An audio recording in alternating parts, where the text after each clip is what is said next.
Thanks so much for joining us for another edition of Raising Vibration Radio and our journey into consciousness. My name is Reverend Raven, and we also have our other guest. Other guest. Tammy, why am I calling you a guest I tonight? don't know. I'm just a Where guest did that come tonight, from? Sandy. You're all flustered. I am. I'm just so excited about our guest tonight. That's what's driving me crazy right here. I know we're gonna have So, fun tonight. our host up in Virginia, Tammy Lacente, is going to welcome our guest tonight. Go ahead, Tammy. Good evening, everybody. Thank you so much for joining us for another edition of Raising Vibrations and Journeys into Consciousness. Tonight, we have a friend of mine here in Richmond, Sandra Ward. She's the new energy medium. She's also works for NASA and does national security. She has a really interesting story. Sandy, thank you so much for joining us tonight. I'm so excited about this. I'm glad to be here with you guys tonight. Yay, that's right. Awesome. Raise the vibration of the world. Yes, that's what I would like to do. And I'm so happy others want to join us. So, Sandy, I've been really excited about this for a while. I want to just get some full background on you. I would love if you would just take the first part of the show and just tell us about your journey and how you even came to realize that you were a medium and the story. So, okay. Well, my first story was when I was about 6 months old. I can remember everything in a room that happened with my brothers and sisters. My mom was at college at night, and my brothers and sisters had to take care of me. So I knew everything at the age of 6 months old. I was lying on the couch taking a nap, and it's called astroplaning. That's my first experience, believe it or not, was 6 months old, astroplaning. And I could tell everything in the room and see everything. So then my next memory was 3, and I started seeing spirits, or I would be playing in the playground, and people would come up to my mom. I remember old gypsy lady, and I'm swinging on my stomach on the swing, and she came up and said, your daughter's special. And then she just went away. And so I had many people come to my parents and told them that I was gifted. But what I saw was spirits, and how you have, I could see the heavens, and I could see one side of the heavens and one side of the earth the whole time until I was probably about 11. So I think we all could see the heavens. I could see thousands and thousands of angels and spirits all the time. As I looked at the earth, that's how I saw it. I assumed we all saw that. I didn't know I was any different until a childhood friend told me, no, we can feel the energy. We can feel the spirits in the room with you, Sandy, but we can't see them. We can't talk to them like you can. So these were little friends I grew up with that could feel the spirit, knew people around, would ask me, who are you seeing? Because you never talk with your literal mouth on earth. You talk through your third eye and through spirit. And I would just communicate all the time. They were my friends. You mean in the heavens? That's how we communicate. In the heavens and on earth when I would see them in my bedroom. Yeah. I would see them in my bedroom. Telepathically and energetically through your heart. Yes, correct. And what I would do is I would see them, and the people that would come to me, usually if they weren't my loved ones, they were loved ones I knew the person. So it would be someone's grandfather that just died, of a little girlfriend, a little childhood friend, and her grandfather would come in my room. And then he just passed. And then a neighbor. And then it got where I would know my friends, my parents' friends when they were going to die. Oh. So I knew that. I would have that. I saw the heavens. I had a lot of faith. I was raised in a very religious, tight religious family. So it was very hard for me to come out as a medium or say, hey, I see people. I didn't know how they were going to take it. And I would have many visitations.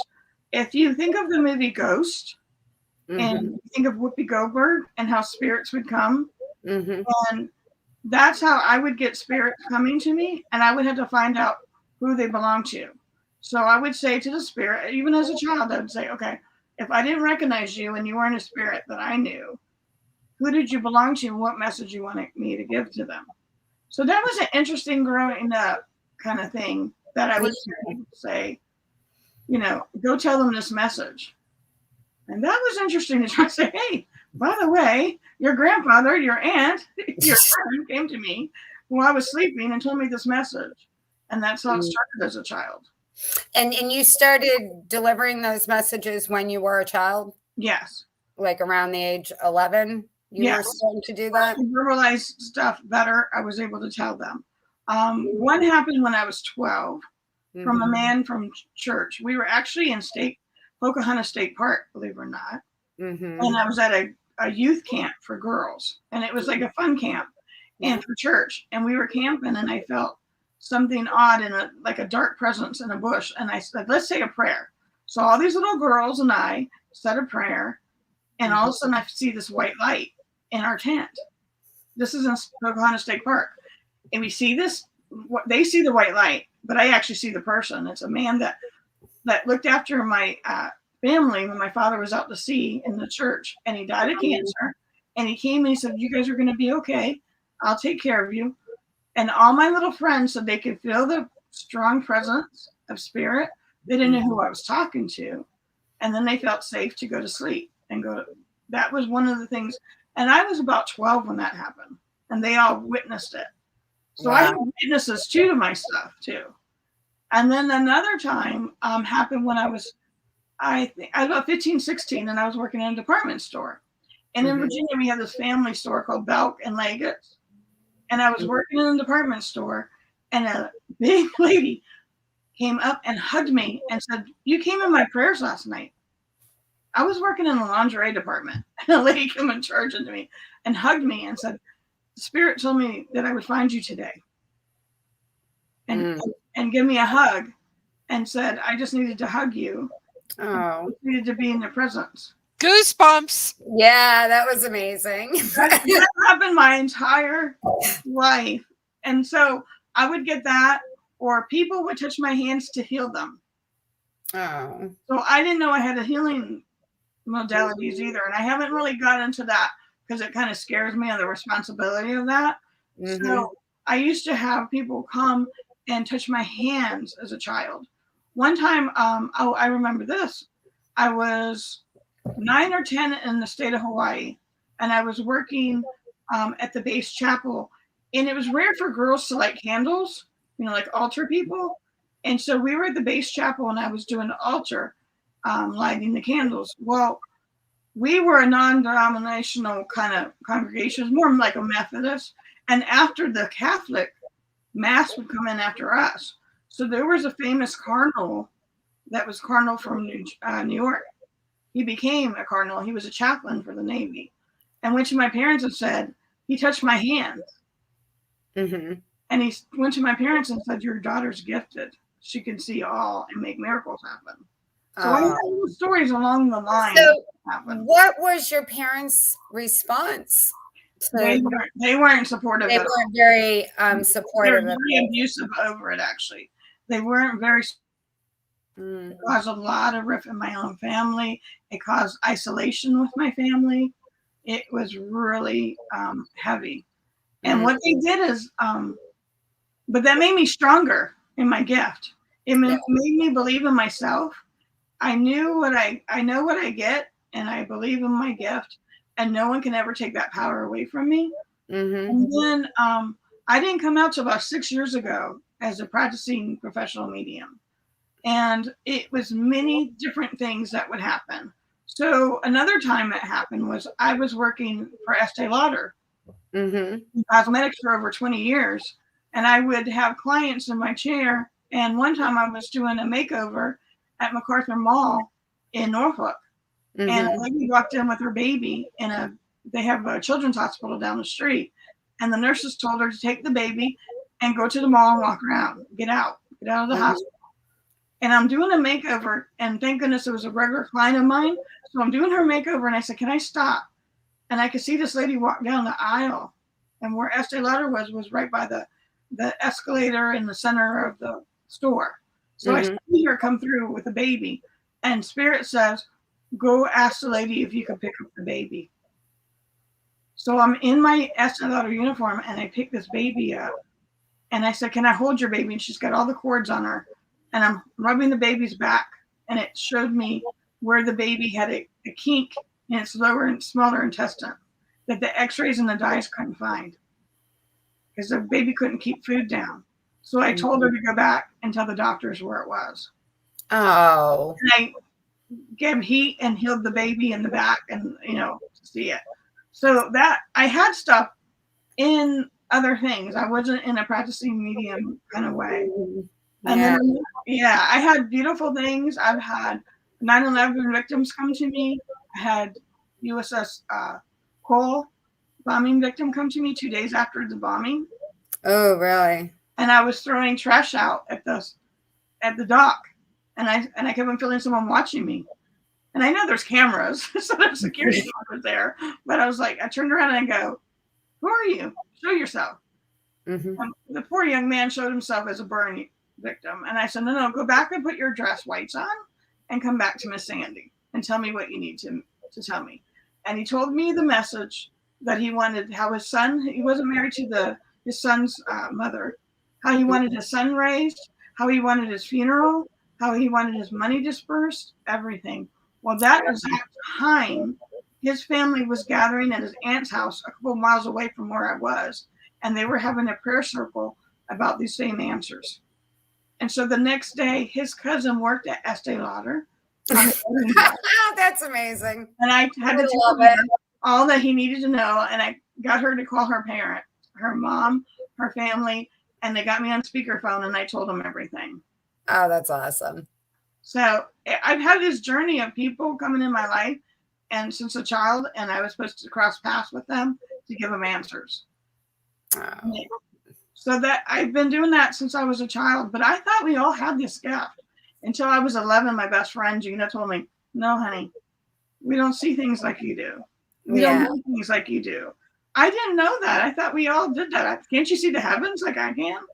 Can't you see the angels and ascended masters? And, it was nothing for Christ to be with me. I've been in a development circle where I gave a development circle, and Christ showed up. And everybody in the circle could feel him. Yeah. See him like I could, but feel him. You're actually seeing. Since I was a child, he was one of my ascended masters. And that's just quite amazing. I find it just fascinating. And it's just a miracle. And I know that now I knew that was my life purpose, but I didn't know. And then I had children and I stopped. I asked Spirit to don't come near me when I have my children. Don't bring these messages to me. Don't scare my children.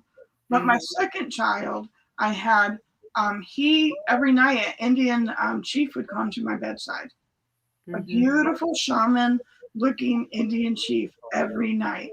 And I knew I was okay. And everything, I was a single mother of 2 kids. And I thought, how am I going to do this on my own?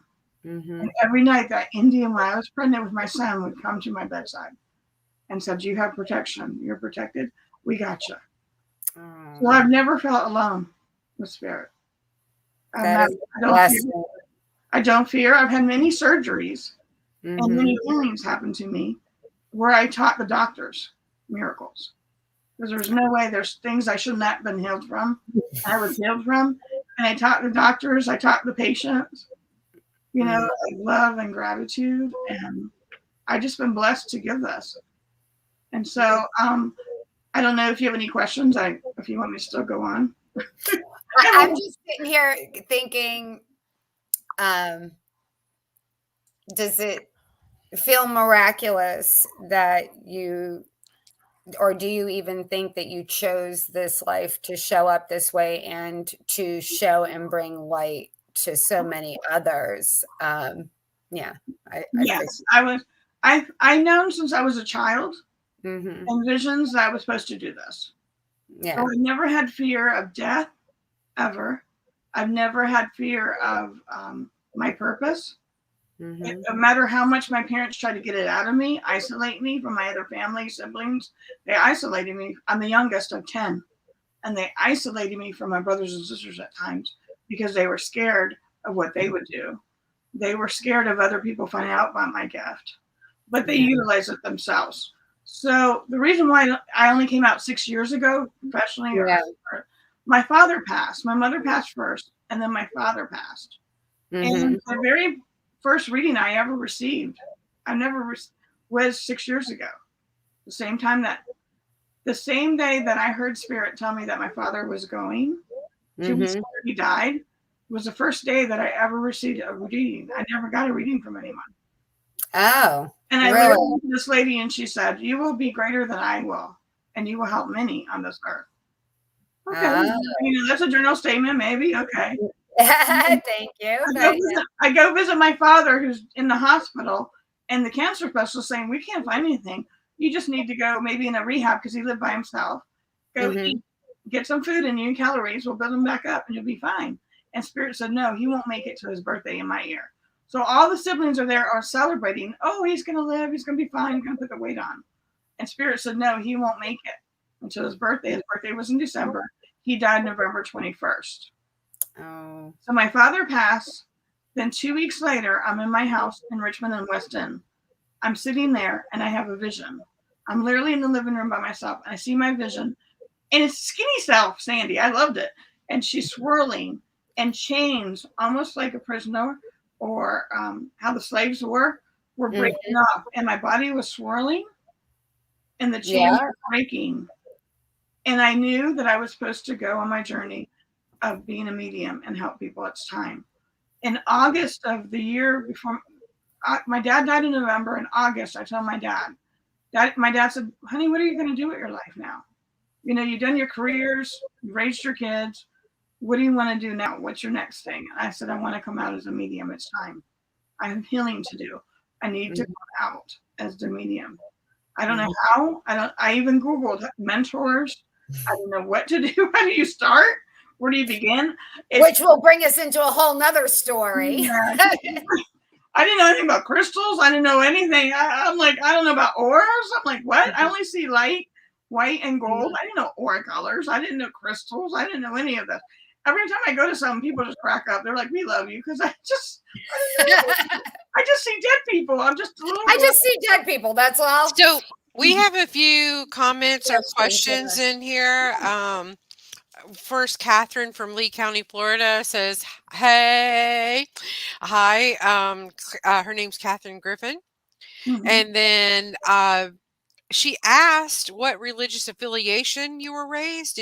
Were you raised religious at all? Yes, I was raised. I say LDS, but it's Mormon, known as Mormon. Most of my life, my mother was Catholic. My dad was Mormon.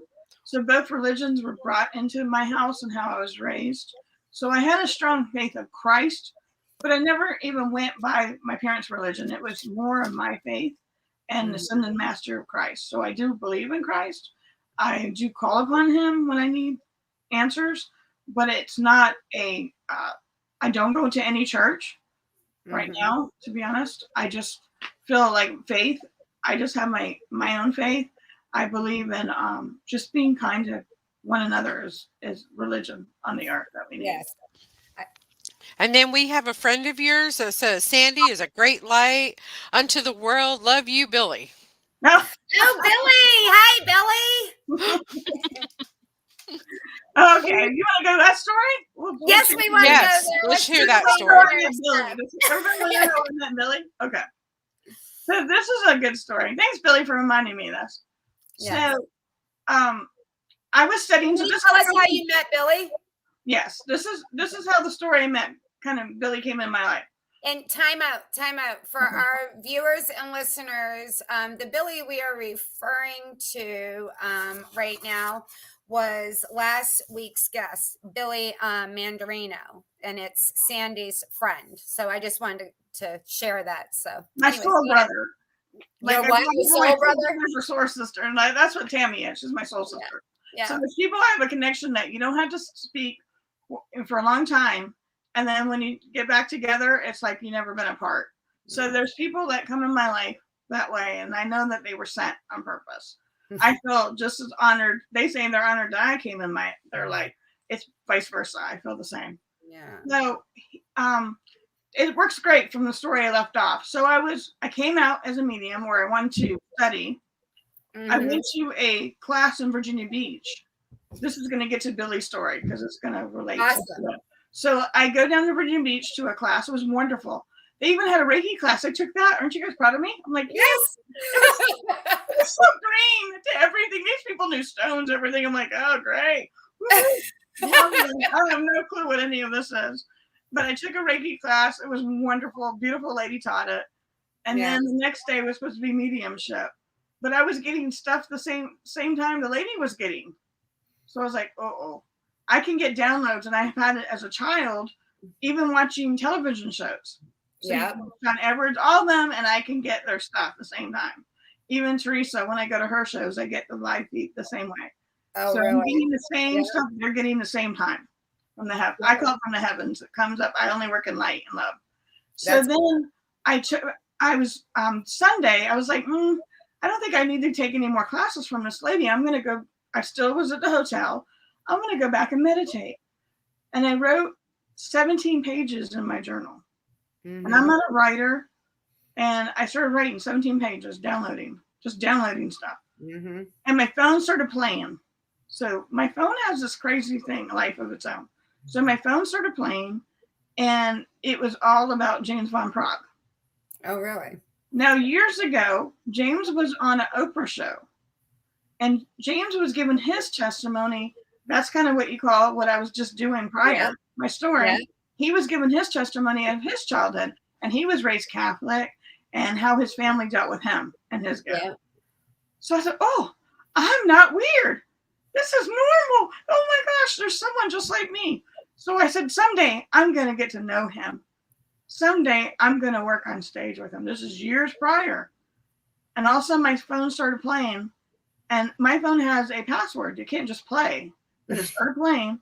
And it was James talking about his new courses he was offering, a new school he just opened up. Isn't that awesome? So I was like, okay, I'll sign up. And instantly we hit it off. And he said, you are the girl version of myself. Oh, that's well, awesome. I took courses from him because I needed to, how to package it. You know, I saw good people my whole life, but I didn't know how to word it. There's some things you need to filter, and you have to have a moral clause. So James was working not on my gift. He worked on my giving up my past, all my past traumas. He had some classes, and it's a beautiful course he has. It's sometimes he gives it away for free. And it's a small class, and it is about transformation. So I had to do this therapy where I was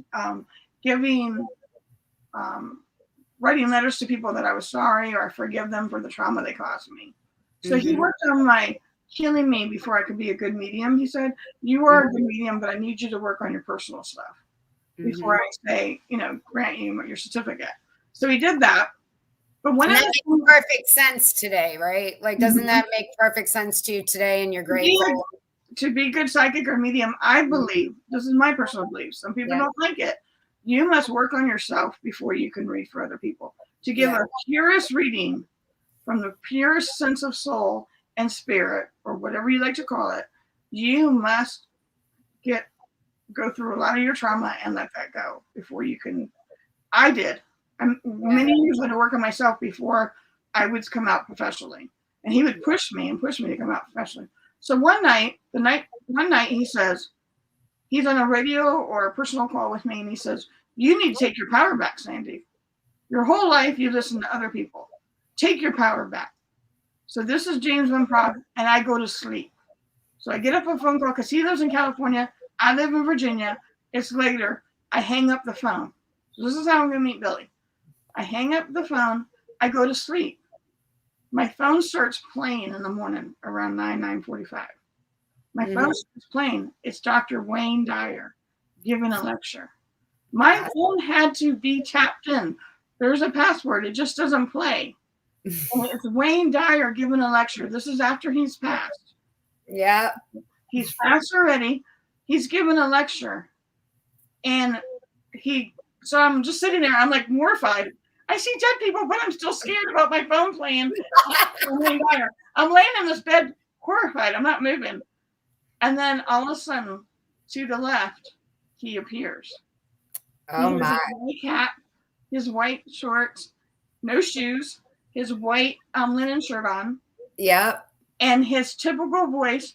And he goes, you got this, girl. You got this, kiddo. You got it. Oh, wow. Okay. Holy wow. Not even that. My husband, who's an engineer, who's only on factual, I didn't even know if he'd marry me because I was a spiritualist, and I didn't know if he'd marry me. He was down the hallway and retrieved it. He retrieved Dr. Wayne's voice and heard it. He heard it. He heard it. Oh, isn't that amazing? He was getting something out of the linen closet, and wow. He heard him. And the only reason he knew his voice because I made him watch an Oprah episode the last time the Dr. Wayne was on there, so he knew the voice. So he said, "Are you talking to Dr. Wayne?" Later, he asked me when I came downstairs. I said, "A little bit more than that." He said, "I heard him. That wasn't his lecture. That was him." I said, "Yes." Wow. So then, he tells me, "Kiddo, you got the same way." He puts his hands a certain way. If you've ever seen his PBS specials, so very almost like me, very animated. Got his hand. You got this, kiddo. All in his white. Oh, that's amazing. His white shorts. He had his shorts. Some people are like, "Man, no, his shorts, his linen shirt, and a white cap that he wore." Yep. So he had that on. He was like, "You got this, kiddo." So then I was like, "Okay." So a few minutes later, I go to Vegas. This is how I met Billy. So there's a woman that studied under him. I've never got to study under Dr. Wayne. There's a lady. And her name is Gabby Bernstein. I don't know how you pronounce her last name. And she's giving it's her thing, and she's talking about how people have your back. And so the universe has your back. So she's giving this lecture on stage, and she sees me in the audience, and she points. And she said, "I feel like you need to give your testimony. You need to tell the story of Dr. Wayne." Now, she was one of the last few people that he mentored before he went to Maui and stayed in Maui. She was the last few that actually got to be in his presence. She looked at me and she said, "You need to say the story about Dr. Wayne." She was getting stuff from him and told me, "I'm in this ballroom in Vegas and almost in the back." And she says, "Hand her the mic. She needs to talk." Oh, wow. So I'm giving this testimony and the doors open up and it's Billy walking in. And Billy was at a writer's workshop trying to get his book published that he just wrote. And he's in another ballroom, and he's been told to get up. Spirit tells him, "Get up." Dr. Wayne says, "Get up. Go into the ballroom thing." He goes into the ballroom, and that's where I'm standing and giving my testimony of Dr. Wayne. And we did a big group prayer for him, for Dr. Wayne, in this big ballroom. And Billy's coming in, and his book is channeled from Dr. Wayne. And there I am giving my testimony about taking your power. Oh my God, isn't that awesome? I met Billy. Wow. And then in the lunch hour, I didn't eat. I was talking to Billy because Billy was so excited. He was like, "I can't believe what just happened." I know, I can't believe it. That is amazing. What an awesome story. And then, it only gets better. Oh, good. It gets better because then once you connect with me, I call you my soul family. I feel like we're a soul group. So once you connect with me, or once I do a reading for you, I consider you my family. So everyone I've read for, there's a soul connection. We're supposed to be here for a purpose. So his book was about to be published, and Billy himself. The book was about to be published. He wasn't sure about himself. He wasn't sure about the date. Wasn't sure about things. And like I say, I don't have to talk to you for a long time, but Spirit will talk to me. I literally was in my bug convertible, and Dr. Wayne comes behind me in the back seat, pops up, like Bewitched almost, like, "Hi." You call Billy right now. So I'm literally calling Billy as Dr. Wayne's in the seat behind me. Oh my God. He says, "You need to tell Billy he's doing the right thing. And this is the date, and the dates are right when this book is supposed to come out. And he's doing the right thing, and don't, be hard on himself." He told me all this message to give Billy.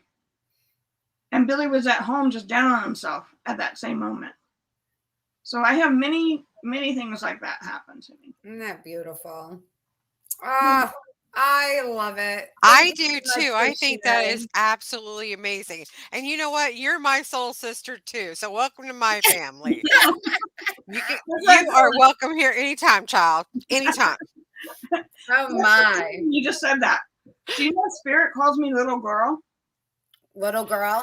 You are a little girl. I get that. I feel that little innocent energy going on with They you. say The that innocence. I love it. when I'm reading, and I read personal in my Mhm. home, and I only ask for the highest good and the right people to come, and I've always had great people come, and they sat on my couch. Sometimes, especially Southerners, the Southern spirits. It's funny. They're like, little girl, and my clients crack up because I'm like, sorry, they're calling me little girl, and I have to, because it's like literally, it sounds weird. I'm not pervert, but like a three-way. So you'll have someone in front of me. This is how I read.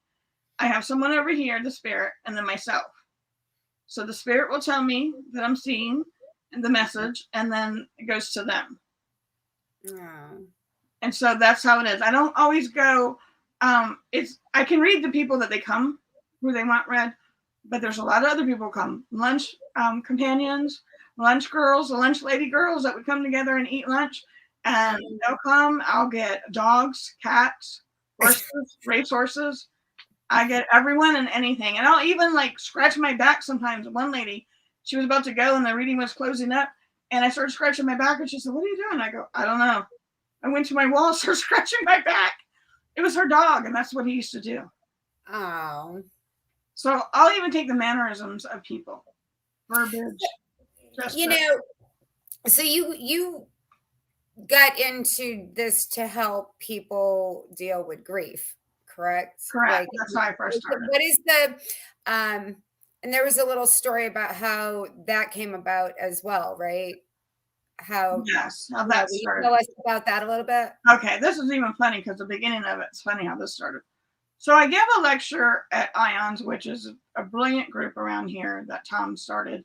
Our friend Tom, he's been on the show many times, and I was given a lecture, and you don't know who's in, and I was substituting for someone. I didn't even come out as a regular medium yet. I don't even know if I had a domain yet. I literally was substituting for a gentleman who was supposed to give the lecture. Had to go to LA and said she can do it. I'm like, no, I don't like speaking in public. I don't like my picture being taken. I've never have. So I was clueless, which is probably the best of the audience. I didn't know there were lawyers, doctors, scientists, millionaires, everything. Everybody that was in there. Well educated. I don't speak proper English. My mother was Spanish. I got Spanglish.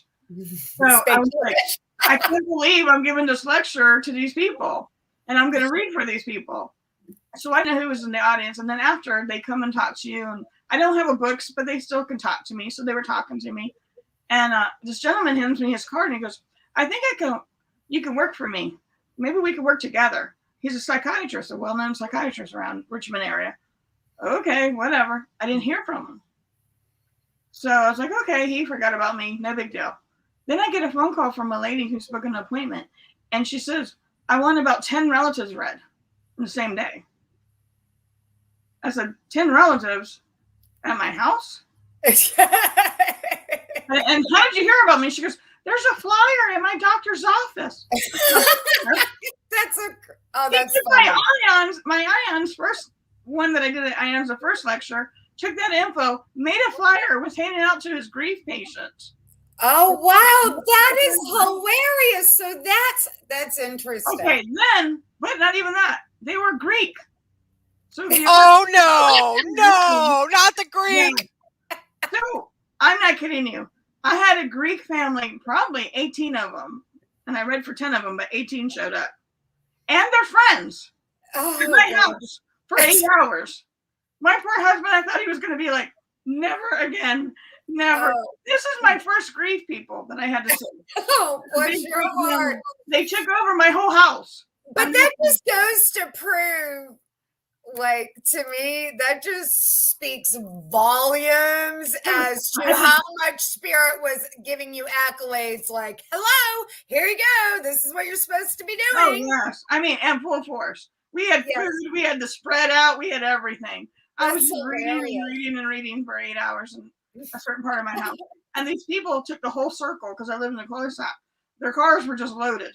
You think I was having a big celebration. That's how it was. And that's where it started, from that one doctor and that one patient to now I have about 3 local clinics to 2 clinics in Virginia Beach. And I have about 20 therapists that send me clients. So let me understand this, Sandy. So these people are coming and you're helping them with the grief process. Like they're literally being able to have conversations with the So departed. Yeah. let me explain how that works, because Please do. it's developed. So that's why I said your mediumship's going to develop. If you don't go with the times, your mediumship's going to kind of disappear, because people are saying. So what it is you have to go with spirit. Wherever spirit leads you, I believe in that. Good energy, good karma, spirit. You're here. I know I'm here for the greater good. Yeah. I asked spirit to let me raise my children. I raised my children, and now it's time for me to serve my fellow man on this earth, 100%. So what it is they came, and I was like, okay, what am I supposed to do? Just talk to their dead loved ones? I do that naturally. That's no big deal. But it's evolved where I'm like a therapist now, in the sense of I have spirits that come, and let me let people know this too. So they have free agency. Spirits that pass have free agency. This is a topic a lot of mediums don't talk about, but I'm very open. And I'll tell my clients where I'm getting the stuff from. If it's my guides, their guides, or the spirit, then I'm not going to. They have free agency. So you can have a jerk of a grandfather or a husband or something, and if he doesn't want to progress on the other side, he won't progress. So I get that. Or mothers who were abusive, I'll get that. But most of the time, they're coming. The spirits will come to their loved ones that are sitting in front of me to tell them they're sorry. It's called unfinished business. James Van Praagh wrote a book about it, and I call it that all the time, unfinished business. So it's stuff that you couldn't say, because a lot of generations, I noticed, of older gentlemen were never allowed to love their children the way they wanted to. They didn't know they were allowed to hug them. They didn't know allowed they were kiss them. They didn't know that they were allowed to tell them how great they were and how much they truly loved them, because it wasn't a masculine thing. So these are generations from 30s, 40s, 50s, 60s, 70s that I get. A lot of men that will come literally crying and shaking of how much they're sorry that their children didn't get to hear how much they loved them, that they didn't know they were allowed to love them. And I get so many beautiful things. I also get, I had a mother one time, and I had a therapist in front of me. It was actually a therapist. And I got tested by all these therapists, and all the psychiatrists have tested me. So it's not just like word of mouth. They've all literally been read by me. So I had the therapist come who was sending me everybody. She came in front of me. And she said, oh, my life is wonderful. They're the worst patients. Oh, my life is wonderful. Yeah, sure. That's why you're sitting in front of me.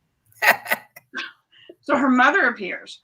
Her mother appears as an angel. Like, oh, I'm just so beautiful. She was a beautiful lady on earth. I'm so beautiful. I'm so this. Well, my radar since a child, excuse my language, but knows bullshit. So I looked at her. I said, no, you need to apologize to your daughter right now for all the abuse you did to her. And this woman that was a therapist's eyes got real big. Like, you just talked to my mother back? No one's ever talked back to my mother. They're charmed by her beauty. And I said, my guides will tell me different. She tried to come as an angel. She tried to come as a perfect little mother, but she used the living daylights out of you and did a lot of psychological warfare against her. And so that's why she became a therapist, to go through that. But I called out her mother. So I will call out spirits, good or bad. Yeah, I just wanted to just have a big accolade for that. Yeah, very interesting. Hey, let me ask you this, Sand. So,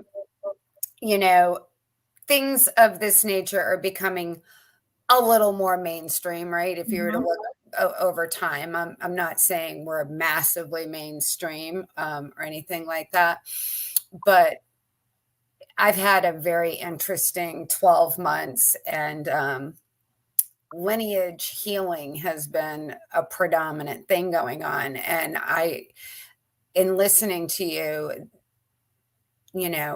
from my heart space centered, I just want to say thank you for showing up and doing the work that you're doing with people, offering to be the conduit for these healings to happen for both, for both. I have a lot of feelings about what I feel as though is going on presently, but I know that that's very, very palatable, and it's so meaningful for the people left behind. And I would well imagine for the one, it's just a different frequency. So I just wanted to take a moment and thank you for that. Oh, you're welcome. Thank you. Let me talk to you about a positive. Let's put it in the upswing. So another thing I could do with that when they come and see me is I have the ability to know what they're doing in the heavens. What? I have the ability to see what they're doing on the frequency of the heavens. So Yeah. I love the frequency of the heavens, but I read between a 5 and an 8 dimension. Someone said, what dimension do you read from? I said, between a 5 and 8, because it's still earthbound and where people can relate on the earth. So I had one time I read for a group of women, and the man that passed, her dad, was from Philadelphia and was a big banker, made a lot of money, very successful. Everybody knew him in town as the banker and all that. Yeah. He always wanted to be a professor. A professor? So I saw him with all his beautiful books in the heavens. I saw him teaching in there and on the other side. Awesome. So I can see the other side of what they're doing as a job or a hobby. I can even see someone, they had a car with a Z, and he was polishing it on the other side because that's what he enjoyed. I could see what their enjoyment is. You would laugh at this one because young men in their 20s. So I have a lot of mothers that also come that lost their kids and to drugs. Drug is real big. A lot of people dying of overdoses. So, but their personalities don't change. And this is what's so great about for their mothers to hear. So this is funny. So I immerse with the spirits. My body can go into theirs. They show me how I get mine. I see, I get all the senses, but I can see and I can feel. Yeah. So I get everything. So I'm literally feeling like I'm on a jet ski, but I didn't know it was a jet ski. I'm like, why am I going like this? And I'm reading for this. She lost her son in an overdose. And I'm like, what am I doing like this? And I'm like, going like this. And she's just laughing. My husband said, you can hear the laughter upstairs. Oh, wow. So we're laughing. She was just laughing. I go, what is this that I'm on? Because I'm seeing through his eyes, but I'm not seeing the instrument. And she goes, oh, he was a professional jet skier. And he lost a lot of his friends to the overdose. So I said, he's jet skiing in the heavens. She goes, no, he still hasn't stopped. I said, yes, he showed me. And then she goes, what's he doing now? I go, you really want to know? I go, they're still partying, if you know what I mean, in the heavens. She goes, no, I'm embarrassed. She was embarrassed. Him and his buddies that passed from overdose, bless their hearts. The three of them still there, live in an apartment, still could see the stuff, see their clothes on the floor, could see everything for her. And she goes, they haven't changed. I go, nope, they haven't changed. They're happy, they're at peace, their personalities haven't changed, they're not in pain, they didn't suffer. And I want people to know a lot of the suicide is accidental, very much accidental. These people did not do this on purpose. And the ones that I saw where their intent was to do it, the moment it happened, they realized what they did. So, wow. Can I ask a question about suicide? Sure. So, like, well, I got two questions for you. So, for suicide, on the other side, are they doing like government jobs for penance, like a dull, boring job for record keeping and stuff like that? You ever seen that joke about that? Like, you're gonna have to do some type you of. have to do stuff. No, it's beautiful.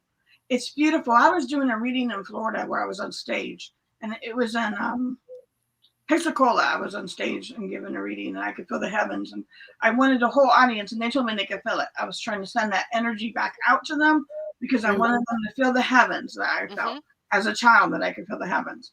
And it was beautiful. Aww. And it's not, they don't suffer. Did you know there's a hospital in heaven? Did you know there's a rehab in heaven? Yes, I did know that, because people don't know when they get over to the other side. They're confused, and so they got to come back and realize what happens, and there's therapy about it. Yes, yep. Okay, but this is a beautiful thing. Okay, even my mother went to one of these. So nice. My mother suffered on earth with her physical body so much. So she's the only one that won't come. I've had famous readers try to get her to come. My mother will not come or appear because she's scared to come to the earth plane. To come to the earth plane, it takes a lot of energy and it's scary. They're not going to get trapped. Okay, I want to put that out there. If any mediums are saying that, that's not true. They're not trapped. The soul's not trapped. So they're scared to come to that frequency because they don't want to suffer in that pain anymore. Dense. So sometimes I was reading, one of my first professional readings was a lady that hired me from North Carolina, and she said, can you read for my brother? So I read for her brother. He came as clear as day. And then right before I finished my reading, she said, can you get my niece? I said, oh, you have a niece, that passed? I'm sorry. So all of a sudden I see, do you know when people, they show like in the movies or the babies are behind a glass door, at glass window at the hospital, and when the anchor, okay. Yeah. I saw a glass pane and I was at the hospital and her brother that passed is with me. So I transcend into this world. So him and I are standing there. We're looking through the glass pane at the niece that just died not too long ago, cancer. And she was in a white rocking chair, rocking back and forth, being healed. Her soul went through so much traumatic pain that the angels and the guides were healing her still. It's still traumatic to the soul. Aww. Healing. Say if you have someone who's in really bad drugs, and you try to help them for years and years and years, and you're so worried about them on the other side in their soul. Will they get help? I call them my babushka ladies. I see these little ladies, they almost look like little chunky little Russian little dolls almost. They're so cute. They're little babushkas, and they're like little angels, and they help them. They help these children, they help these young adults, and they help them heal. But I've seen rehab, because I saw a girl that accidentally overdosed, and she was a rehab teacher on the other side. But she said, I don't like buildings, so she was under a tree teaching. Her best friend had the same vision I had and told the family at the funeral. Oh, really? Wow. Vision of her under the tree with a white dress, barefooted, that's her, barefooted, and helping young adults her age. Wow. That is so inspiring and helpful to people out there to hear this that have lost a loved one, especially with the COVID pandemic thing and all these people exiting out at one time lately. So just to know that, over on the other side, if they had a traumatic experience, that they get that help they need to move forward and to continue on with their soul journey. Yes, so they do. They didn't cut it short, because I guess they're studied and they feel like they got cut short. I said no, and it's hard for me to tell them. How do you tell a mother? I never lost a child on grief. How it was their child's time or husband's time. But I feel with all the exodus people that are leaving, they're preparing a way, a beautiful way. So we can't think of it as negative. We think of it as a positive, and we send them love and light and prayers to the other side. But they're actually preparing a way for us, even greater. Yes. So we don't, we try to think of it as positive. They're creating. We celebrate their life that they had on earth, and we love them and we adore them. And if you notice, it's a lot of great people. Yes. And you're like, why them? They were such a great soul. They were to us. They were the greatest friend. They have the most purest thing. Why did God? Because I literally get that to people. Why did God take them? And they didn't. The same thing with soldiers. That's my other thing I work with. So I moved to Chesterfield, Virginia, from West End, which is 30 miles away. Yeah. I wasn't sure, and I told my husband, we have to move. And I might lose all my people that I know, my clients, if I move, but something's telling me to move. And I saw this house, and I knew within an hour, I told my real estate, you give the guy 1 hour, I walk. Because I walked into this house, and it even said, I heard a woman's voice say, you don't even have to stage this house, honey. It's ready for you. And I've been getting military wives who found me, and soldiers coming to me. And one of the highest ranking soldiers I had, his daughter saw my name across her screen.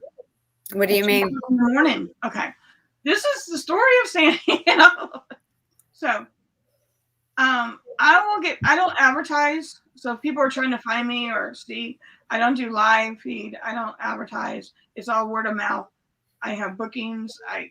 It's word of mouth and spirit. We're so happy to have you here this evening. So she said she literally was reaching out to her dad he's passed.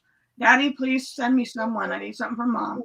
The mother actually went to the therapist, one of the therapists I've seen, but I didn't know that, how it correlated later. And then it was funny how spirit works and serendipity works. So, but this grown woman said she went to bed, she went to her computer, and my name came across. This has happened a lot of times. She didn't Google anything. My name literally will appear across the screen. And they're like, who is this person? What's her name? And then they Google it and it comes up. And then they book appointment. And she said, you're not going to believe it. I said, how did you find me? I ask everybody. I get people from around the world. I'm like, how did you find me? Your name came on my screen. I'm like, okay.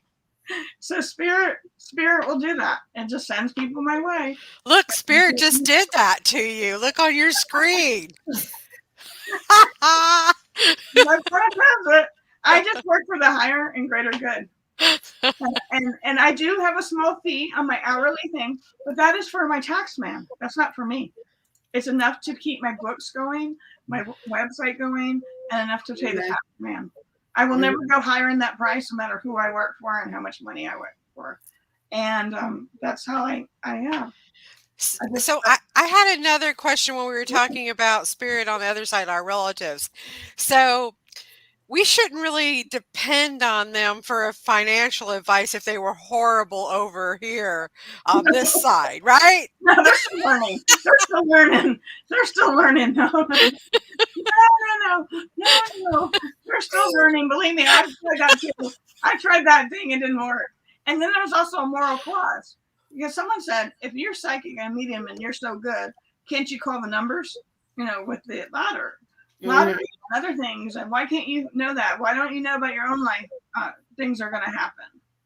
And I said, it's not supposed to be. It's a moral clause. I need to say this because you're putting this out. I don't read for anybody that passed for 30 days. And the reason, this is my own experience, not anyone else's, this is Sandy Ward's experience. When I was a child and I would see the people past, and what I see, it was a life review. So in those 30 days, I feel like they're getting their bearings on the other side.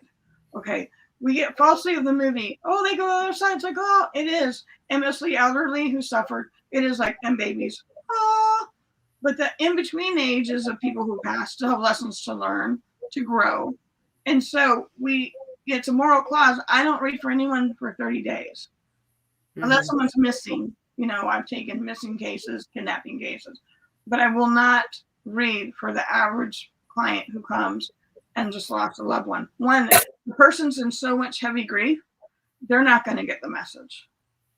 The client sitting me that's in person will not receive the message they need to receive. And the soul is still acclimating. And then the soul is acclimating, correct. I feel that way. That's only my beliefs, my feeling. When I have tried to reach for someone sooner, it didn't seem like it was going well. And then I asked my guides, and it was like, it's not your time. You wait 30 days.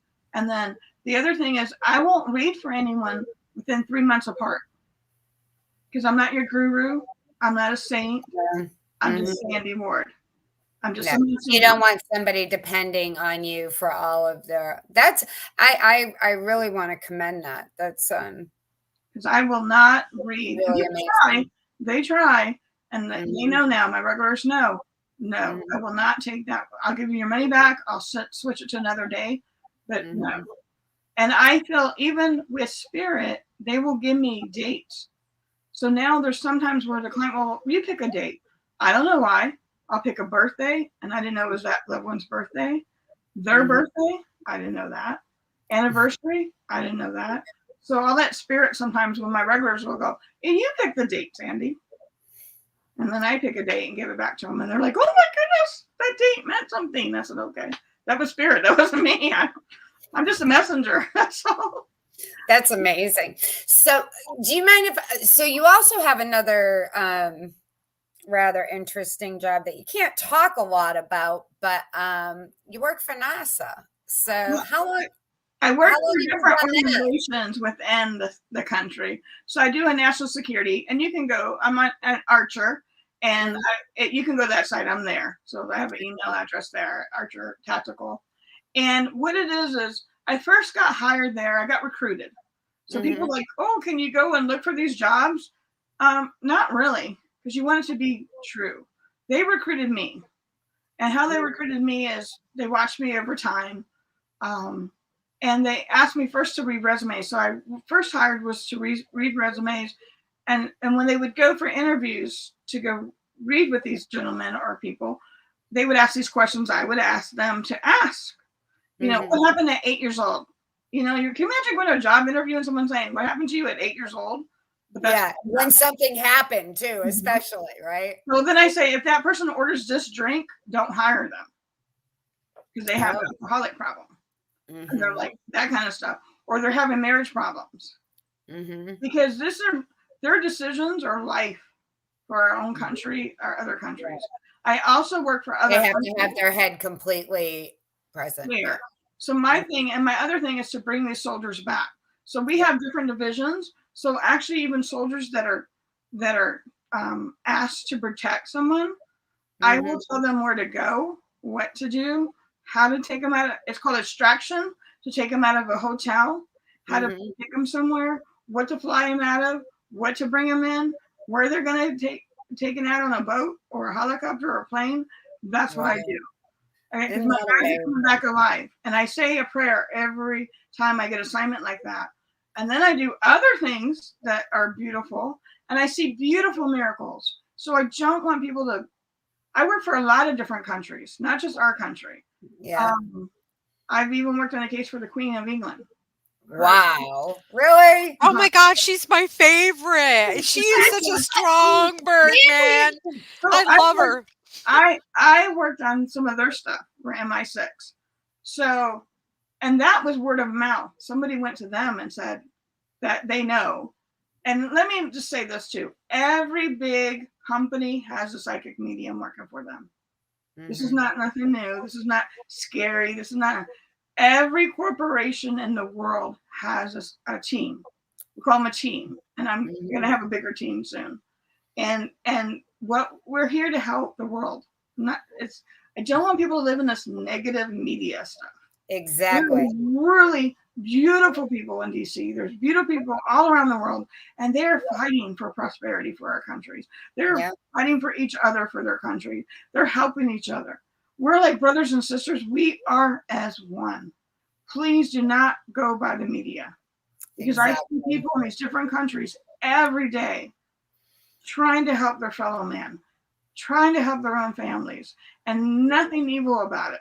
Really trying to help fellow man and the earth and Mother Earth, believe it or not. I do projects for Mother Earth. That's amazing. For Through the government, you do projects for Mother Earth. I'm protecting Mother Earth. And listening to Mother Earth and having guidance from Mother Earth on how to make big decisions for this world. So we do use Gaia, and we do believe in her. And we do come as a collective energy, a lot of us who do this work, to help our world. So please don't lose hope. Don't lose hope. And just have peace in your heart. Take care of your family, your immediate family. I tell all my clients that. You need to take care of your own family and your own responsibilities first. Hone up to it. Take responsibility for things you haven't done. Apologize to your loved ones now. Don't do it after. Don't hire me after. To be the mouthpiece. Do it now. Forgive now. Understand them. Even if you can't tell them, that person on earth, that you're sorry because you know they can't receive it. Say it from afar that you're sorry and that you love them and their journey. Everybody, every parent's journey is their own journey. And we must understand that. So. Very well said, Sandy. I wish Gaia could throw up all the politicians. They will, and it is. We'll just say it like that. We'll just leave it at that. They will. Things will be taken care of the right way. The dimensions. But I don't want people to give up. No. Remember your own power. That was my journey from Dr. Wayne. It's your own power back. And I want people to, just because I'm saying one thing, don't take my word. I want you to study it, to understand it, study your own heart, and take responsibility of your own life. And don't because you read a book or you went to this master teacher or you went to this seminar, and they're 100% right, because that's almost leading the sheep to blind. One thing is I'm a loner, and I love it. I've been a loner my whole life, and I love it. And I'm a hermit in my house. That's why I'm the best person for this other job, a national security job, because I'm a hermit. They're like, yeah, that big heavy set wife, the housewife. Sure, she does anything that's gonna, like, sure, she does that kind of work. But it's just beautiful.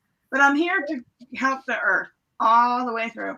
I just never knew I'd be with psychiatrists. I never knew I would be with engineers around the world, with Army colonels and different prime ministers and different presidents of these different countries that I worked for. I just never knew I'd be in that. 6 years ago, you asked me that and said you were crazy, but just like, you're crazy. What'd you take? Stop being a I was like, you would have told me all this, I would have told you were eating the mushrooms from the backyard or something. You're eating the mushrooms. Oh my God. How do you find time to do readings with all that you're doing for other countries and even our own country? I put everybody in boundaries, and I can't. Every night before I go to bed, I said whatever's supposed to be will be. So Okay. people can get bookings right in, and they're like, "Oh, we got right in." Then other people are like, "It's months to get in with you," and I say, "Yeah, it's just things I have because I have to block times, block things, and then sometimes I just read for months, and then my national security card, they'll just call me. That thing's 24/7. I could be up all night long. So sometimes you can call me during the day and just like she's taking a nap during the day. What? Spirit, even my own physical doctors, they tell me take naps when you can. Recharge the battery, recharge stuff. But the problem is when I sleep, I work a lot. So what I have to do is tell spirit guides before I go to bed or take a nap, I need to tune out tonight. I need to tune out this next 2 hours. No astroplaning, no solving a problem, no solving a mystery, no serial killers coming, please, nothing. Nothing. I got a cure for that. You can watch Netflix, watch Major Dad. It's from the 90s, okay? It's just so like throws your brain into nothingness. So I'm really bougie in the sense of I like fashion. So believe it or not, when we were in lockdown, I would watch when I wasn't working a lot of fashion shows. I know some. I studied fashion merchandise as a child. I wanted to do it in New York, but my father wouldn't let me. And I got accepted to FIT. But I wanted to go through the marketing thing. I even designed a line when I was in high school for older people who had Velcro. So you didn't have to use their hands. I did a whole line. Yeah. So I studied fashion merchandise, and then I went into the cosmetic business. Oh, I was the first 18-year-old. I wasn't even 18 yet. I was 17, and back then you had to be bonded for makeup to work for Estee Lauder. And I was opening calendars. Oh, this is how young I was for Estee Lauder. My father had to go to the airport and sign a waiver. Oh, wow. For me to get on the plane, I would get and go work for Charlotte, fly to Charlotte for the day with my little suitcase. All these men in their little suitcase. I was only 17, and it was in 1985. And I was sitting there at the airport early in the morning. My dad had to sign a waiver at the check-in to say that I wasn't, that I wasn't, because I was underage. Because you were, yeah. And then I would fly to go to work, take like an Uber or taxi, fly to the hotel, go to a conference, and fly back. Okay, well, in 85, you were not taking an Uber. You were definitely taking a cab. Yeah, I was taking taxis at 17. Isn't that interesting? So we have a question here from Billy. Is that from Billy? Yep. Oh, the president. Oh, okay, there you go. Billy wants to know what kind of advice you would give people struggling with the global pandemic. To have peace. To have peace. Go within. I think you gave you alluded to. I did it, yeah. Not to have fear. The thing is fear on every level, even national security, everything I do. Fear is a negative force. And fear plays in your mind. The media plays with the mind of the fear. Fear plays on you to make the right choices sometimes in life. Or if you're older and you go, I should have done that. I could have done that. Why did I not do that? It was fear and doubt that others also put in. This all goes to take your own power. Exactly. Because I had job offers when I was very young. I was a very business nerdy kind of girl. And I didn't take them because I went to my parents and asked my parents for advice, took their advice, and then I'm like, what if, could have, should have. I could have been a little Trump because I was very into corporate real estate at the age of 16. which was strange. I was a real nerdy little kid. I was like, yeah, my little suitcases, my little briefcases. That was me. I worked spirit, mind you, the whole time with your spirit entourage. I was quite. Yeah, but I mean, I had a lot of friends. I wasn't that nerd, but I still was like, wore suits to school. I mean, my senior year, I wore blouses with bow ties and like, suits, and I was going to be the first billionaire, female. That's how it was. And you were going to be dressed smart too. Yeah. And you make it just right. Darn it. He said school. What a nerd. My senior year. People had backpacks. I had backpacks, messenger's bags. That's not me. I literally had a snakeskin briefcase. That's awesome. I love it. So fear. I think you said it prior to even mentioning that question, to really focus on your loved ones and your family, and just, I practice just always just knowing everything is already all right in the face of whatever is happening, everything is already all right, Well, what I learned in this journey too is we have all the answers. And I used to hear that at the very beginning of this journey 6 years ago. And I'm like, what the hey are you smoking, lady? Because I had people or teachers try to tell me that. You were born with all the answers. I'm like, yeah, you're crazy. But you are. Your body can heal itself. Your body, because my stuff is my weight, but it's trauma from my past I'm still working on. And that weight will go as I fix my trauma. So we have all the answers to heal. Every time I do a reading, a beautiful reading, the answers are there. The answers are there for even the other ones. You don't have to go to the other side to get those answers. You just be in a quiet place. The other thing is you don't have to meditate. This is a myth. You have to meditate 2 hours. You have to be like a monk. You have to go to all these sacred places. No, your sacred place is in your heart. Yeah, and just sit with yourself. Yourself, and you have that whole "to thine own self be true," and really, really be true to that. Like for me, I practice my voice being true to my truths within inside. Really practicing that when I think most of society today is like, we're all like, what box are we signing up for? And this is, but when you're really, really true to yourself, I think we're all very diverse, and through our hearts, we're essentially pretty decent people. And if we could just accept everybody for whoever they are, the same way we would want to be accepted for exactly who we are, things would just be much better. But practicing that with a high level of integrity, really I call it doing your real life spiritual push-ups, like practicing this stuff in your day-to-day life. Correct. Like, real. Yeah. Not talking about it, doing it. No, there's not a judgment. The judgment on the other side, when people die, I want to stress this too. This is my opinion only. I need to put this out there. These are my opinions. This is my reading experience, okay? I don't want to say this is the act of God or something. This is my things and experiences I had in readings. There is no judgment. The judgment is yourself. When you go to the other side and I see people, it's what they said and heard, and what they said and heard and caused for others, souls to have pain, is what you feel. There's not. I missed that last part. What they said and heard. What? I missed that last part you said. Okay. There's not a God that sits on a throne saying hell damnation. Especially in the southern states, we have been raised that way. Yeah. That it's hell damnation. We're going to hell. There's not. I hate to tell people, and they're going to be so surprised when they get to the other side. It's not like that. There's different levels and degrees that we learn, and we can prosper if we want to. There's free agency. There is no hell damnation. When I said I don't read for 30 days, because people are going through a process, you're going through your own process of things that you might have said, done, and you hear them back to you, reflected back to you. And that's where the apologies of some of these men come forward. And you won't, it's what you've done to others or what your thoughts were. So that's where I want to take this to, is remember your thoughts are powerful. Yep. Okay. Your thoughts to yourself. Because I give so much to others, but I'm just now at 54. I just had a birthday. I'm celebrating me. Yoo-hoo! It's like really celebrating me and loving myself, truly loving an authentic self. I'm not living for somebody else. I'm not living for my parents.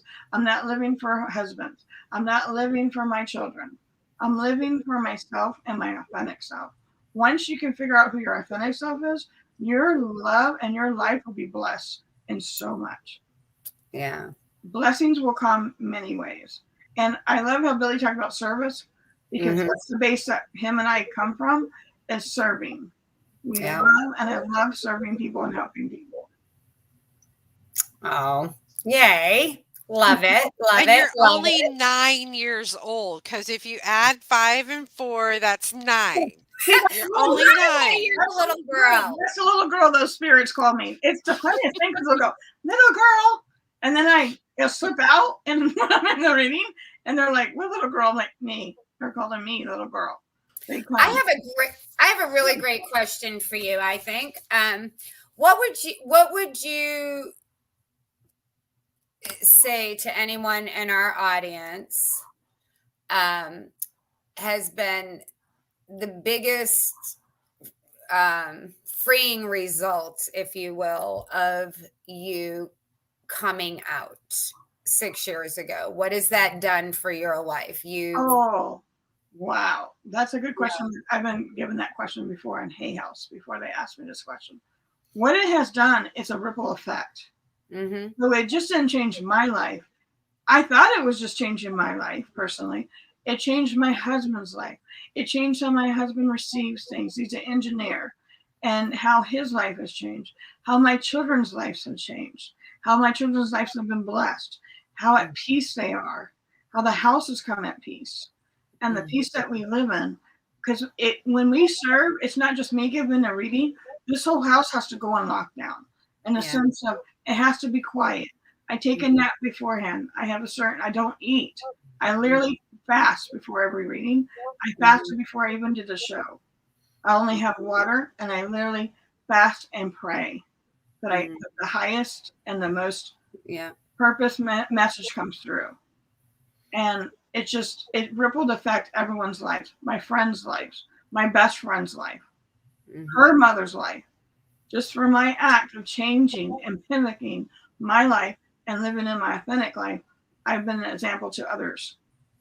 What do you think was the biggest proponent of that, you doing that? I mean, you said your dad, but what did it take inside you? What is the advice? I witness people struggle a lot with. They're in their own head. Okay, this is what I get when I get mediums that call me. I get mediums and psychics that have been working for 20 and 30 years sent to me. This is another part of my mediumship I didn't know I was going to be doing. I have had many mediums that have practiced for many years. Saying they felt from spirit to contact me, and I have to work with them and teach them. Remember, we get in our own heads. We get our own recordings. We have to change that recording. No matter what we do, it doesn't have to be mediums or psychics or healers. It just change that recording, and you'll live at peace. You don't have to go to certain places. You don't have to go see a certain guru. You don't have to write 10 books. It doesn't matter. It's what yourself and your soul is about. And it's just simple. Spirit is simple. Things are simple. And ego changes. This is what I did a big thing with talking to Billy about it for some of his clients. Was ego what edging God out. Edging God out, yeah. Okay. Dr. Wayne talked about that. This comes from Dr. Wayne and his people that he's studied under. So ego will cancel out anybody. Where we were in my other field of the tactical world, and I've seen generals fall. Beautiful generals that did beautiful work. And they will fall because a beautiful woman will come across their path. A beautiful thing, or they write a book and they think they're all that. And we see people fall. Even people in the spiritual realm fall. The ego will always do it. I go by my simple ways of childhood. I read like a child. Very simple. Spirit is simple. The universe, everyone can have it. I also want to answer this question. Everybody's psychic. Everyone's psychic. and they're mediumship too, but everyone's psychic because people say, and then I get this with anxiety. Oh, I saw my grandmother. Does that mean I have to be a medium next month? Do I have to go practice? No. Be grateful that you had that experience, but that doesn't mean you have to be a medium. Doesn't mean you have to be psychic. Just because you read or see dead people doesn't mean you have to be. You have to really feel the call because it's life changing if you really take it 100%. But everybody's born with intuition. And especially mothers, we even have a heightened more intuitions. Because you don't need to go to the FBI. Just hire a couple mothers and they can find anything out. I'm really excited. Ain't that right? What was that? I said, ain't that right? Hire a couple of mothers and you will find out anything in the world because let me tell you what, them women, when they want to know something about somebody, they're going to find the answer right away. It's given. It doesn't have to. People are like, wow. I'm like, no, it's not. And like I always say, it's not rocket science. Spirit is simple. To receive messages is simple. You don't have to meditate for hours. You don't have to be a monk. You could do it washing the dishes. You could be straightening up your room. You could do folding the laundry. Yeah. And what you do is you ground yourself to Mother Earth and to God. And what you could do is you can even leave it like roots. So you imagine your body and your feet as roots to the ground. Yeah. It's even better if you go out in nature, but if you can't, you can do it in your room. And you take it and you can ask for it up and you can give it back down too. You can give it to Mother Earth. She wants it. She wants to help. Can I tell you about a beautiful blessing of a healing that I did for mothers and what I saw? I would love you to. Okay. Please do. So I had, someone was doing a healing, believe it or not, on me. And I have a lot of rough with my mom. I love my mother. I was a dedicated daughter to her to the end. Everyone knew that about me. Her friends, her church friends knew. I dedicated my life to my mother, especially her last 15 years. I was right there for her. I was the youngest child and she suffered since I was 10 with health issues. So I was always there with my father to take care of her physically. So we had this kind of, when she died, I actually had an anger. It was like both good and bad. Like I felt like she took my time from other projects and other things. Yeah. She manipulated my time. So I have this so I have this healer lady from Ohio. She works somewhere else differently now, but she was doing a healing with me. And what it is, you talk for a few minutes, you hang up the phone. I laid in the bed, I meditated, and then the vision I saw was so beautiful. So I saw the crescent of the earth, as beautiful as could be, the most beautiful jewel colors of the earth, and I was above it. And my hands were extended out, like maybe almost like how you've seen Christ or downward. And all of a sudden the Virgin Mary appeared. And she took my hand and she said, Sandy, and we're floating above the earth. So you can see all the beautiful colors, greens and blues, and just beautiful. Yeah. And she said, we're going to heal all the mother and daughter relationships right now, Sandy, to the whole earth. We're here to ask for forgiveness, and we're here to cut the cords. To cut the cords of the tension between daughters and mothers. We're going to cut the cords and we're going to heal and we're going to send love. And I was literally, my body was transcending above the earth plane. Yeah. The Mother Mary, and she was holding my hand at the same time. And we're floating above the earth. And we were healing and we're cutting the cords. And we're giving a blessing to all mother and daughter relationships. That they may be healed. And if it wasn't healed, it was understanding.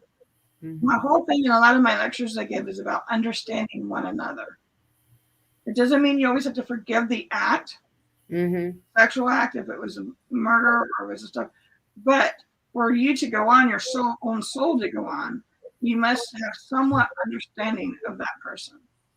And I do that a lot in my readings. This is where the counseling stuff comes in.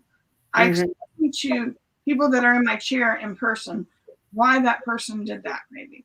I even had sexual abusers come. Where people are, oh, no, that's trauma to me. I said, they have to come.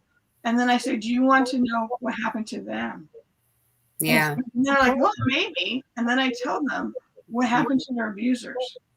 Yeah. Give them an insight of what made them that way. Yeah. And it starts to have an understanding. When you put that understanding thread through, you can heal. Yeah. So we must look at people's, what they were raised like, what environment they were raised in, who their parents were, how their parents talked to them. What is The that? whole hurt people, and healed people heal Mhm. people. Correct. Yeah. So always remember, try to have understanding, step back. Even step back from your own pain and look at that person as a soul. Even if it's your own parent or relative that hurt you, look at them as their soul. Look at the pain that caused them to be that way. Even if it's just simple as a jealousy, because I've had a lot of mother-daughter jealousy stuff where the mother was jealous of the love that the father showed the daughters. Oh. Nothing sexual. It's nothing sexual. Mm-hmm. It says that jealousy streak that those poor daughters of those mothers felt, the disconnect, and they couldn't figure out what they did. What did we do to our mothers? We never did anything but love her, but we felt jealousy. Hmm. What's a good way to get rid of guilt, Sandy? Get rid of guilt. Mm-hmm. If it's with your own children, you ask for apologies. I've had clients where I said, "You need to write a letter for divorce." I said, "What? My husband was the one that had the affair. My husband's the one that did this." Mm-hmm. I said, "Yeah, but you had a part in it too. It takes two." So what ownership did you do? Did you talk bad about their dad in front of them? And I had to tell a client, I need you to write, and she couldn't think of a lot of stuff. I said, I need you still to write that letter. Her son was 21. He was out of the home, but she was feeling a little disconnection from him. Mm-hmm. They were close when they were younger. The father was actually an Army sergeant who had some head wounds that she didn't realize how severe they were, even though he was at the hospital up in DC. He came home, he changed, they got divorced, he had an affair. He went with the lady that he had the affair with. That was never like this man before the war, but he had head injuries I had to tell her about that made him split his mind. Yeah. The other thing was anger towards that man who changed her whole life, who changed the whole story of their life and their family life.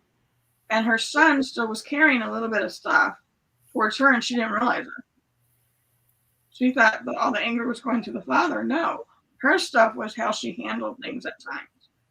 Because she relied on him because he was the oldest. He was like 21 or 22. And she relied on him like a best friend, pushed him to be the father of the house when the man left. And he was angry towards it. She came back later and told me all this. Like, usually they'll come back and they'll or I'll get emails. Oh, you're so correct on this. This is exactly what it is. This is what he said. This is what my son needed. So you want to take ownership of what you've done, that you know that you've done, but don't keep the guilt. Guilt is just like ego. It's just a wasted energy, energy. But you do have to take ownership of what you've done that you know of. Write a letter or personal call or one-on-one quiet time with that person and say, even if they say, I love you, Mama, I don't care. I know that you tried to do the best you could. It's okay, Mom. But no, you need to say it. You need to take ownership of that and say it. Because I deal with that a lot with dynamics of daughters, mothers, fathers and daughters, and fathers and sons. Believe it or not, I get a lot of men. I get a lot of men in my reading. A lot of men come to see me. I guess I understand men. I get soldiers, and they have to deal with being a soldier and killing people. And then how do you live with that? Yeah. And then you come home to your family. And then I have to deal with wives of how do I deal with my soldier who's home, but he's not home. He's checked out. And yet they don't realize what their soldier husbands had to do. Yeah. Very challenging. That part of the work has got to be very taxing and challenging. And again, thank you for showing up for doing that. It's got to be incredibly beneficial to the clients that you serve. Sandy, were you just getting ready to say something? Oh, well, I was just gonna also say, well, I got, the guilt thing again. Like, what if you take on guilt of other people, though? Not only your own guilt, but for other people too, and just take responsibility for everything that's going on. Never dealt with anybody like that before? That's what I had to do when I was later in my 50s because of that. I was taking on my brothers and sisters stuff and I had to live it for my mother. I had to be the perfect daughter. I had to be the perfect this. I had to be the perfect for everything. To live up for my brothers and sisters' sins, I had to live up to be the good daughter, the good church girl, everything. everything for them. And the point where it was physically killing me. Yeah. Because I took it on. You're not supposed to take it on. It is not your journey. And I tell that to people too with children. Because they'll come and they'll say they have adult children or children, and like 15 and above. And they'll say, my child does this, and they know better. They know better. They're manipulating you. Don't go there. Don't play it. Set the boundaries. Well, we didn't set boundaries before. Set them now. You're never change the rules. Because we don't want them to have mates or even roommates. I'm not even saying husband, wife, girlfriend, boyfriend. I'm talking you don't even want them to treat their roommate that way. Yeah. Right. So you set the rules and you stick to it. And you don't carry other people's guilt. It is not your journey. I get that with people that the parents of these kids that committed suicide or drug abuse. I put them in 3 rehabs. I tried. We loved them. We sent them to the best rehabs in the world. We spent over $100,000 more to get these people fixed. What could I have done? They carry that guilt, these mothers, and I'm like, no longer. One, your child's saying it. I'm not just saying it. Your child's saying it. My guides are saying it. They're saying it. You don't carry other people's. That's a manipulation on other people. So don't let people manipulate you, because that's also a form of manipulation. It's when people put guilt on you, or they. I divorced a lot of friends. This sounds weird. People are like, what? Maybe sometime I will divorce people, because if you can't improve, but you sit there and tell me how much you want to improve, how much you want. Same thing with clients. I tell clients, don't waste my time. And I give clients homework. I literally give them homework. And I expect them to respond back or they don't get another reading. I'm very serious about this work and healing and helping. If you don't want to change, I don't want to hear it. If I can change and I can be divorced and I can start all over, I can have money and not have money and then have money again. Yep. Even on your webpage, I love what you have. You have Socrates, and it's the secret of change is to focus all of your energy on not on fighting the old, but on building the new. I was looking at that earlier today, and I was like, that is so true. That's just when the energy came on the new and doing and some people are desire change and some don't. It's a Dr. Phil thing. I'll do a Dr. Phil thing to clients. Dr. Phil. What are you getting out of it? Because if you're repeating it over and over, I even get psychic mediums that do that all the time. Well, I'm not doing this. I'm not writing a book. And this person's doing a podcast. And this person has 10 books. Or this person's on national TV. Who cares? Who really cares? What are you doing in your soul? Are you happy? Are you at peace?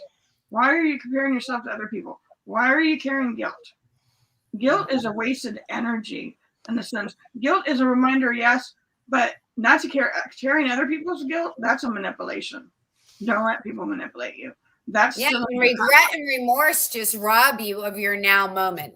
Anytime you're in a state of guilt or remorse or I should have, I could, you're not right here right now. And that just, to what Billy had to say last week. I mean, all of our power is in our now moment. That's where all the magic really is. We have to live now in the present. We can't change it. We can't change the past we can try to get better as a human being, but we can't change what we've done to other people. We really can't. We can ask for forgiveness if we know it. We can't take on other people's power and other problems. Like she said, the taking on other people's guilt. That is a form of manipulation on those people to you. The other thing is you taking it on is not your responsibility. We have to set boundaries. And I do with clients. No, I can't read. I have to. It's their birthday this week. I'm sorry. I have other work. I'm going on my vacation. Even my vacation, I was like, do not call me. If the world comes to an end, I'm sorry. I love you all. But don't call me. I tell my national security people that. Don't call me. Don't send people to my door. Don't send a helicopter for me. I don't. I really don't. Sorry. I mean, if you knew what I've done the last few weeks, you'd be very proud of me. And I'm like, I'm already proud of you, Sandy. I really am. And I love your energy. I'm just like, hey, I'm here. But I go simple as a child. I love simple that way as a child. The innocence of a child. There's such purity in that and innocence in that too. If you really are in that space, the level of innocence and purity that would come forth would make things easy. You wouldn't be in your head with complicated decisions. You just would. You got to get out of your left brain and go to the right brain. Because I even have mediums like, how do you extend that high, Sandy? How do you go to those other dimensions? And it's leave your left brain and you go to your right brain. If someone wants to learn how to do this, you go to the right. You got to move and go to the left brain, and you got to surrender. Just like if you're, I don't know if you ever go to the pool or the lake or a bathtub and you float as a child, and you got to have that feeling that you're going to float. And that's what it's called, surrendering. And that's what I do. Some people even go by a balloon. If you see the balloon going and it extends, and they follow that balloon in their third eye, that's how you extend. But I've done it as a child, just going back and forth. Because my early memories too were, as a child, I used to tell my mom, I used to look outside my window and look at the moon and tell my mother, I want to go home. I used to cry.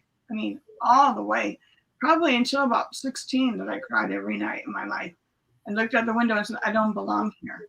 I want to go home. And she would say, honey, you're home. You know, they wanted to put me in a mental 16. Hey guys. Sandy, Tammy. Hey, I thought I would ask Billy to join us since we're gone over into overtime. Sandy, Tammy. Oh, you know what, Billy? If you got YouTube on, you need to shut it down. Ask Billy to join us since we're much better. Sorry about that. Sandy, hi. It's so good to see you, love. My brother. What a treat. This is so cool. I just hit a link and I'm here. That's the magic of the internet. Yay! Well, can I just say the show is incredible. It's going to serve so many people. I've been tuned in and switched on and lightened up by everything you're talking about. And Sandy, you are a gift to us all. I know Tammy and Reverend Raven know that already, but I'm so excited to share this out with people, because what you have to share is truly going to elevate this planet and change people's life. We have to. We're the light workers that we're sitting here. That's what we're doing. Amen. That's what we are doing. Isn't that vibration? Hey, fist bump. Boom. Wonder Twin powers activate. Shape of Gaia. Yeah. Beautiful. I love it. So Billy, thank you so much for joining us, because I thought, you know what, you've been listening, we need to bring you on, and thank you both for coming together. You know, thank you for translating Wayne Dyer to him and getting him, you know, connected, and now he's sharing music and books and motivating people. We need more of those in the world. Story too, how you walked in when she was giving testimony. That was amazing. He's my mouthpiece. That's what I'm like. I love it. I love it. My messages. I'm y'all's cheerleader. You are. Look at you. Have a cheer shirt on too. Grateful. I love it. Yay. I am. I'm very grateful. Gratitude is the best. I was at the state fair today, and I had this T-shirt on, and this gentleman said to me, "Oh, grateful, like the Grateful Dead?" And I said, "Well, they're great, but no, I'm just grateful." And he said, "What?" And I said, "Just grateful." And I looked up, right? And you should have seen the big, beautiful sky, Sandy. It was beautiful here today, right? And I was out at the fairgrounds. It was a magnificent, just beautiful day. And I looked up, and it was really neat, because about 10 people around us all heard and saw that, right? And they looked up. It was really cool. It was one of those little moments, you know, just grateful, and looked up, and it was great. Well, you can't be grateful and angry at the same time. I think people need to learn that. If you could just focus on the gratitude when you're having your problems, like Sandy is teaching all of us today, just it's in the peace. It's in the gratitude that you change your life and you change other people's lives. But people get so caught up in their thinking and their past, their future, the anger of what's happening, instead of being just grateful and living in that present moment that's full of peace. That's the only place where you really can connect to it.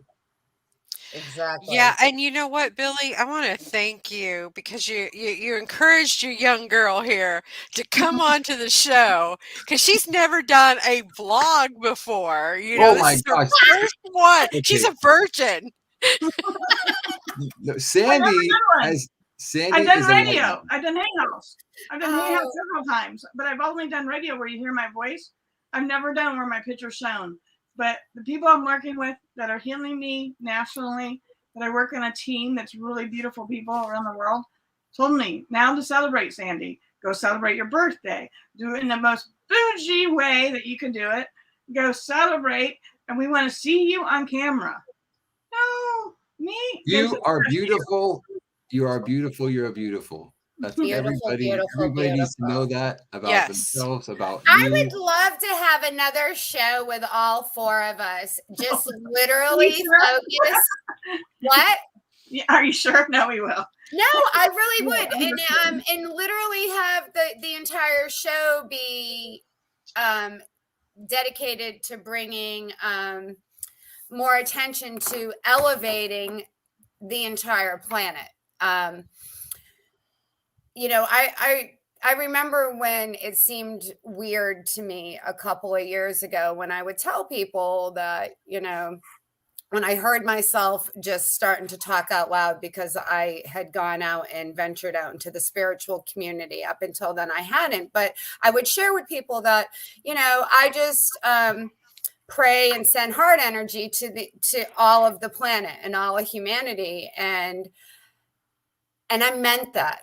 I meant that in every drop of my being. And I remember it seeming a little weird when I would tell these people, even though they were spiritual and stuff, that, and I would say that out loud. But I love that you guys say it out loud. And we are doing that. The simple fact that we are even having this conversation and using our vocal cords and are in our hearts, and that we showed up and we are together and in numbers.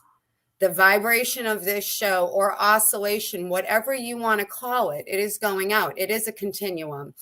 The baton has been passed. I think we're collectively, I mean, it's beautiful. And I really would like to give more voice in groups to, we are actually changing the experience on this planet. I mean, it's really, these things are really, really happening. You don't have to be all woo-woo-y. You don't have to be working for NASA and understand all of the things that Sandy's doing. This is really happening. The new alphabet for humanity, Z is Zen, and like all the different words that are even being used. We're using different language, then there's going to be new norms. And you know what? We really are on the cutting edge. This is it. You know, I find it really interesting that most of my life I was the weirdo. I mean, I really was. I have been You into still this. are. What are you talking about? I've never been so excited to be the weirdo in my entire life. Good. Because I have noticed in the last, especially like, I'd say 10, 15 years, I have been watching science literally in its effort to disprove all of this phenomenon, or source, or God, whatever, just in science efforts to disprove everything we're kind of talking about. It has proved its existence. And we are freaking alive in having a live broadcast right now, even having that conversation. I'm astonished. I'm 51 years old. I remember being a 10-year-old, and you could have never told me that these were going to be conversations and that this really was the time we're living in. I love you guys. I'm so happy you're here tonight. Oh, we love you. But I'm working on quantum physics now. A girl who can do algebra or trigonometry is working with I can't even say the word. Quantum physics? Physics around the world, of doctors around the world. Mm-hmm. And I'm like, everything. Are you guys trying to really feel the quantumness of things? They believe everything. So don't believe the media. Don't believe stuff. They believe everything that we talked about tonight. Yeah, it's about Well, living who's in the they? quantum. The quantum physicists The are quantum believing physics everything we're doctrine. saying now. They're not questioning anything. They believe. No, not any longer. No. So how interesting is it that in 2021, these are the conversations and these are the relationships that are getting built, and they're getting built this quick. I mean, think about it. A week ago, Billy, we didn't even know you. You were on the show. Boom. We've got you right in here. We're in it. Y'all feel this vibe right now? Because I'm feeling it. Like my chest cavity is I'm like, feeling it. it's woof, woof. Yeah, this is really amazing. That's So called wouldn't authentic- that be a fun show? Yeah, that's Yes. called authentic spirit. So Huh? that's called the authentic spirit. And I thought, hey, That's wow, what we've got Lisa in too. We got a It's party incredible. going on. Yay! Lisa, I do wonder you if know Bob's Billy not and here yet. Sandy? I know Sandy. Hi, Lisa. Nice to meet you. Hi. Oh, Nice to meet wow. you. This is Yeah, cool. Bill's from California, so he's my California friend, and Lisa's my Richmond friend. So that's Right. This is awesome. Who else can we call? I don't know. I'm Let's get surprised some more Juan people hasn't on tried here. to click in the back door. The Brady Bunch. We almost have our 6 tiles. We'll just like I the Brady know. Bunch. Oh my God. I just literally felt the whole beginning of the Brady Bunch. Here's a story. Oh, of a man named, what was his name? Oh gosh, what was it? Mike? Is it Mike I Brady. don't know. Please, Mike God. They're Brady. Brady, Michael Brady, the Brady Bunch. Michael Brady. Yes. Lisa's all tanned up. She just got back from the beach. Yeah. Thank you, Lisa. Yeah. Lisa, I doesn't just that got sound back awesome like a to have a couple hours show? ago. What? I just got back a couple hours ago. Oh. Well, thank you for joining us this evening. Yeah, you know what? You're Why so we have welcome. everybody on here, Tammy? Why don't we just put our vibration together and send out a big whoop wah out to the universe right now? No, I'm being really serious. I am Why don't too. Where are you All right. going? I'm getting the goal. She said it's Steve, you can't tell. What? Nothing. You just had to be there. What did we have to beware for? Never- Hey guys, seriously, why don't we just all sync and blast humanity and Gaia with some deep heart energy? Oh, I just felt that. Yeah. Yeah. Right?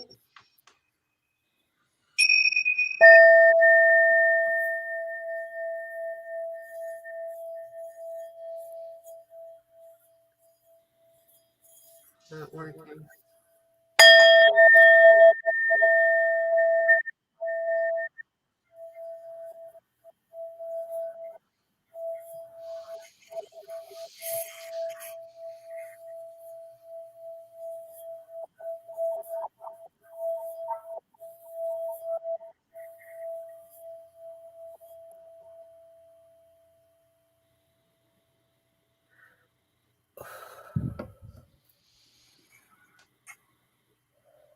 I have a massive amount of energy running through me. Thank you very much. You're welcome. That was a brilliant idea, Tammy. Love it. What a lovely, lovely, lovely evening. Oh, I'm so happy we have all of us on here. I think we're going to need to wrap up the show. We can sit in the studio a little bit if y'all would like, but I'm pretty sure Sandy and I are going to just have to say good night for now. What do you think, Sandy? What are you laughing about? Are you talking to me or Sandy Ward? I was talking to you, Oh, okay, my darling. co-host. Okay.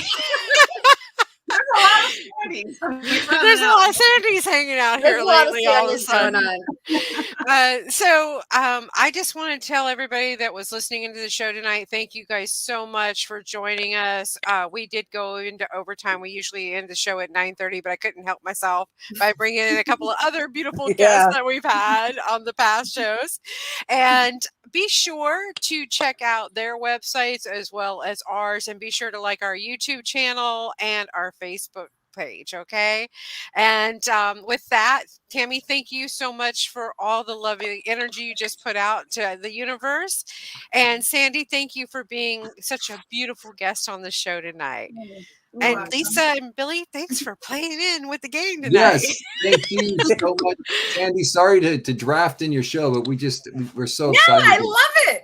All right, we're gonna end the broadcast. Say good night, everybody, and let me All just right, click off love here. you all. Good night, Peace. everybody. Good night, everybody. God bless you all.